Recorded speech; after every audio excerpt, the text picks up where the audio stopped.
Hi, teardown time again, and today we're tearing down this. It's a little electric wheelchair.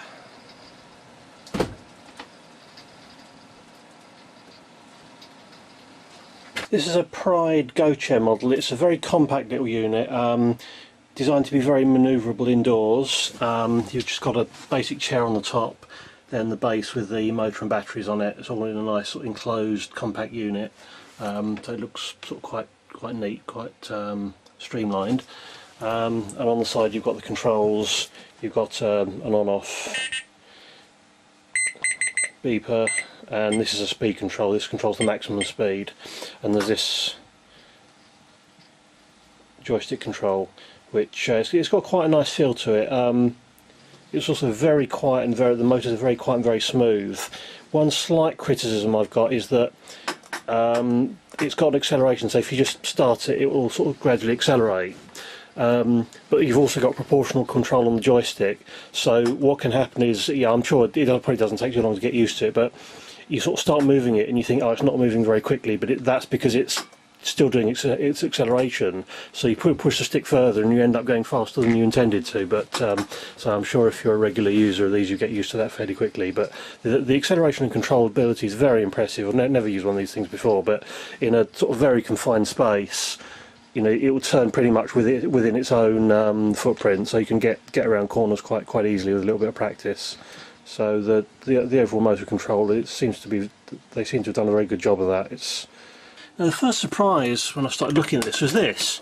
Now, I was fully expecting to see all the control electronics and battery and everything in the base, and for this to literally just be a user interface with a thin data cable. But you only have to look at that connector to know that what they're actually doing is putting all the power, the battery power goes up through this cable to the controller, then goes back into the motors, which just, you know, from an electrical point of view seems a little bit inefficient in that you need sort of fairly heavy copper and you've got some voltage drop over here. But having a look around, I get the impression that most wheelchair manufacturers just buy in the controllers. There seems to be a number of standard controllers that a lot of different companies use, so I suspect maybe doing it this way, it means that they can focus on just doing the motor and battery bit and not really worry about having to leave space and cooling in here for any control electronics. But so that was a little bit of a surprise. So that basically all the motor control and everything is actually done in here. Right, the chair just lifts off quite easily, and then there's the battery pack that actually also lifts off. You don't need to pull any connectors out. Lift this out. There's just some Velcro to stop it, basically to stop it rattling. And what you've got here, you've got some big chunky spring contacts. So these make contact with these contacts in the battery packs. Obviously these are recessed to protect them against accidental short circuits. And say these maintain contact pressure, taking into account all the tolerances and everything. So you've got a good chunky spring probe. I don't know what those are plated with. I don't know if it's nickel or chrome or something. And there's not really much else in here. It's literally just the motors and the battery. Sorry, the motors in here, and the battery in the battery pack, and everything else is in the hand controller. Right, this is the battery pack. Not really much in here. There's a circuit breaker here, 20 amp resettable circuit breaker, and there's a 3-pin XLR for charging, so you can take it off and charge it separately. It also means that if you want to, you could take a spare battery pack, so you could swap them over and have one on charge while the other one's being used. Not really anything of any interest in here. You've got the back of the circuit breaker, there's a fuse on the charging circuit, two 12-volt lead acid batteries wired in series for 24 volts.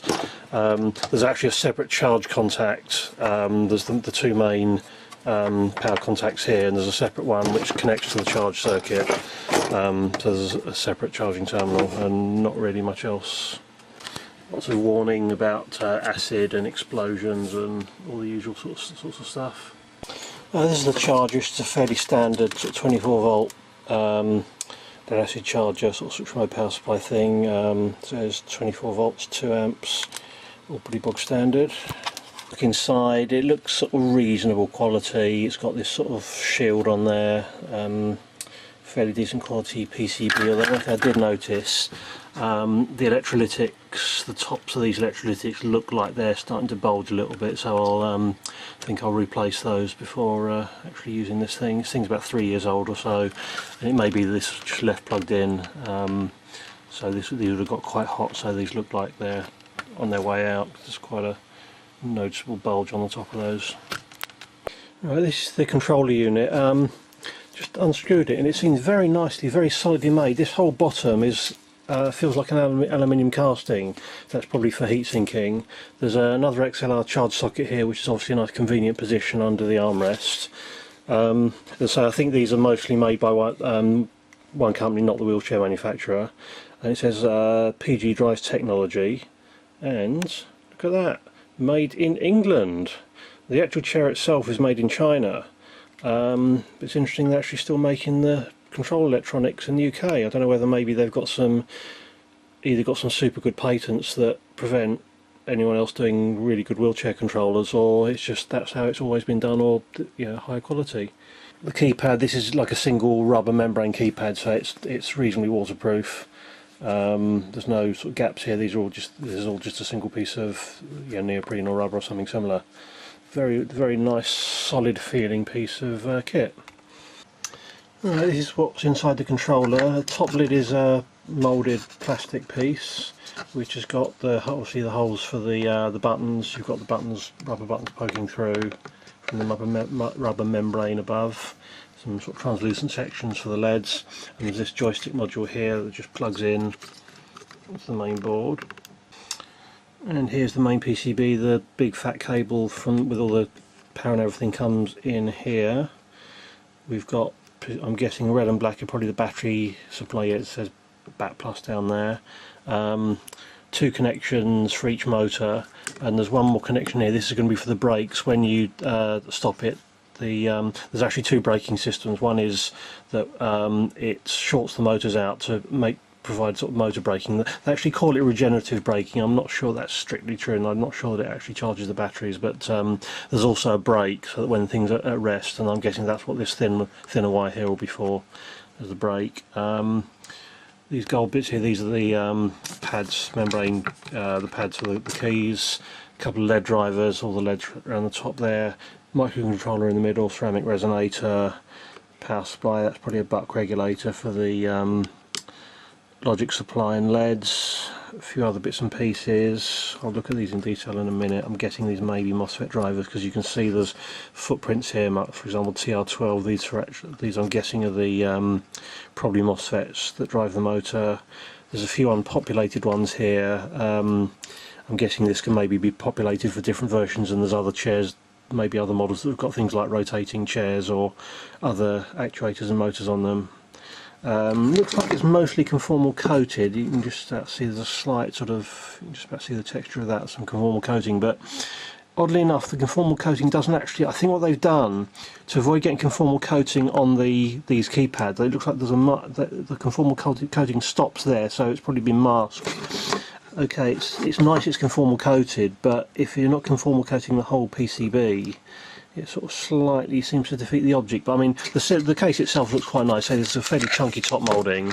The bottom is an aluminium casting, and there's this nice big chunky gasket to seal the top, so it shouldn't get too damp in here.